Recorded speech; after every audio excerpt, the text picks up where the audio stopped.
اور رات کے 3 بجے تک یہ سروسز ملتی ہیں۔ میرے بھائی بھی فوڈ ڈلیوری کرنے ایک بار عبداللہ کالج کے قریب گئے تھے تو راستے میں پاپوش قبرستان پڑتا ہے، تو انہوں نے جلدی کے چکر میں قبرستان کے راستے سے شارٹ کٹ لے لیا۔ اچھا، میں آپ کو یہ بتاتے چلوں کہ میرے بھائی سگریٹ بہت پیتے ہیں، تو انہوں نے سگریٹ جلائی ہوئی تھی اور وہ سگریٹ پیتے ہوئے آرام سے جا رہے تھے۔ اب قبرستان سے تو وہ باہر آ گئے، مگر باہر آتے ہی ان کی بائک بھاری ہو گئی۔ ایسا لگ رہا تھا جیسے کوئی پیچھے بیٹھا ہو۔ انہوں نے پیچھے مڑ کر دیکھا تو انہیں کوئی نظر نہیں آیا۔ یہ دیکھ کر وہ تھوڑا گھبرا گئے کیونکہ بائک اتنی زیادہ بھاری ہو گئی تھی کہ جیسے 3 افراد بائک پہ بیٹھے ہوں۔ اور تبھی پتہ نہیں میرے بھائی کو کیا سوچا کہ انہوں نے اپنی جلتی ہوئی سگریٹ پیچھے کی طرف کر دی کہ جیسے انہوں نے پیچھے بیٹھی ہوئی مخلوق کو سگریٹ سے جلانے کی کوشش کی ہو۔ ان کے ایسے کرتے ہی بائک بالکل ہلکی ہو گئی۔ اس کے بعد انہوں نے بہت تیز بائک بھگائی اور فوڈ ڈلیوری کر کے گھر واپس آ گئے۔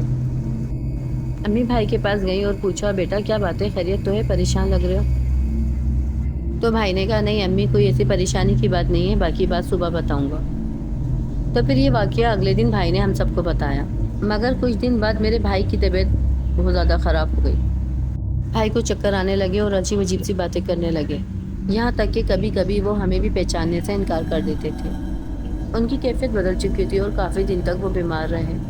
اور پھر ہم نے امام صاحب سے رابطہ کیا اور یہ سارا واقعہ بتایا، تو انہوں نے استخارہ کر کے بتایا کہ دراصل تمہارے بھائی کے ساتھ تمہارے گھر میں کوئی اور وجود بھی داخل ہو گیا ہے، جو ایک جن ہے جس نے تمہارے بھائی کو آصف زدہ کر۔ میرے بھائی عجیب عجیب دوسری زبان میں باتیں کرنے لگے۔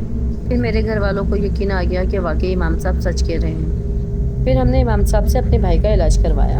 پھر امام صاحب نے قرآن پاک کی آیت میرے بھائی پر پڑھ کر پھونکی تو میرے بھائی کی آواز چینج ہو چکی تھی اور باقاعدہ میرے بھائی پر ایک جن حاضر ہو گیا تھا جو کہ امام صاحب سے باتیں کر رہا تھا، اور جن نے بہت خوفناک انداز سے کہا، میں یہاں سے نہیں جاؤں گا، اس نے مجھ سے دشمنی لے لی ہے۔ پڑھائی کے بعد میرے بھائی کی طبیعت میں کچھ سدھار تو آ گیا، لیکن یہ معاملہ ابھی تک ختم نہیں ہوا۔ اب بھی میرے بھائی کی طبیعت کبھی کبھار خراب ہو جاتی ہے اور وہ کہتے ہیں میرے کندھے بھاری ہو رہے ہیں، اور ہمارے گھر سے کچھ کھانے پینے کی اشیاء بھی غائب ہو جاتی ہیں۔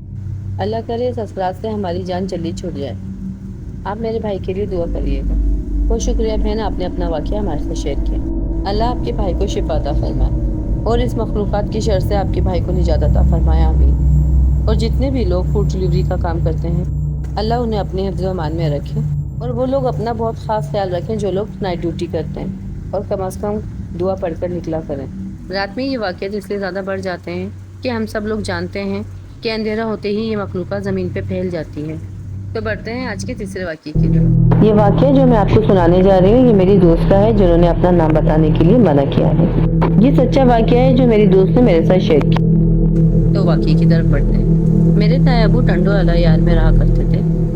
دراصل میرے تایا ابو نے کالے علم کرنے والے عام علم کے ساتھ بیٹھنا اٹھنا شروع کر دیا تھا تاکہ وہ کالا علم کرنا سیکھ سکیں، اور اسی وجہ سے انہوں نے شادی بھی نہیں کی۔ اور ایک دن انہوں نے اپنی ہی بھتیجی یعنی کہ میری بہن، اس کے اوپر کالے علم کے ذریعے ایک جن مسلط کر دیا۔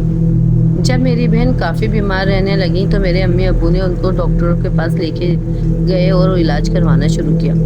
کافی علاج کے بعد بھی انہیں کوئی فائدہ نہیں ہوا تو میرے ابو انہیں دم درود کروانے کے لیے کسی بزرگ کے پاس لے کے گئے۔ اس بزرگ نے اپنے علم کے ذریعے میری بہن پہ جو جن تھا اسے حاضر کیا۔ اس سے کہا، تم کون ہو، کہاں سے آئے ہو؟ جن نے کہا، میں خود سے نہیں آیا، مجھے بھیجا گیا ہے۔ خیر کافی پوچھنے کے بعد اس نے میرے تایا کا نام اور حلیہ بتایا، جس سے ہم سمجھ گئے کہ یہ کام میرے تایا ابو کا ہی ہو سکتا ہے۔ اس کے بعد ہمارے گھر میں کافی پریشانی آنے لگی، آئے دن کوئی نہ کوئی بیمار پڑ جاتا۔ بہرحال پھر اسی بزرگ سے میرے ابو نے اس جادو کا توڑ کروایا۔ خیر کافی پریشانیاں دیکھنے کے بعد ہم اس مشکل سے باہر آ گئے تھے۔ کچھ ٹائم بعد ہمیں پتہ چلا کہ میرے تایا ابو بہت بیمار ہیں اور ہاسپٹل میں ایڈمٹ ہیں۔ جب ابو ان کی طبیعت معلوم کرنے ہاسپٹل گئے تو پتہ چلا ڈاکٹر نے کہا کہ انہیں گلے کا کینسر ہو گیا ہے۔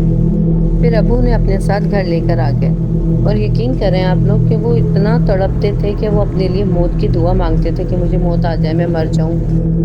پھر کچھ دن بعد ان کا انتقال ہو گیا، لیکن بہت تکلیف کے ساتھ، بہت پریشان ہو گئے تھے وہ۔ یہ میرا شارٹ سا میسج تھا جو میں نے آپ تک پہنچایا کہ غلط کام کا غلط انجام ہوتا ہے۔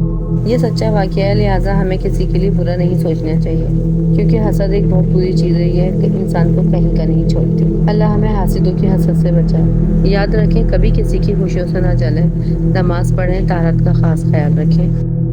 آپ اگر خوفناک واقعات سننا پسند کرتے ہیں تو میرے چینل کو سبسکرائب کر دیں اور بیل آئیکن کو پریس کر دیں تاکہ میری نئی آنے والی ویڈیو آپ تک بآسانی پہنچ جائے، اور مجھے انسٹاگرام پر فالو کرنا مت بھولیے گا۔ اگر آپ لوگوں کے ساتھ کوئی خوفناک واقعہ پیش آیا ہو تو اسکرین پہ دیے گئے واٹس ایپ نمبر پہ آپ میرے ساتھ اپنا واقعہ شیئر کر سکتے ہیں۔ زندگی رہی تو انشاءاللہ پھر ملاقات ہوگی ایک نئے ایپیسوڈ کے ساتھ۔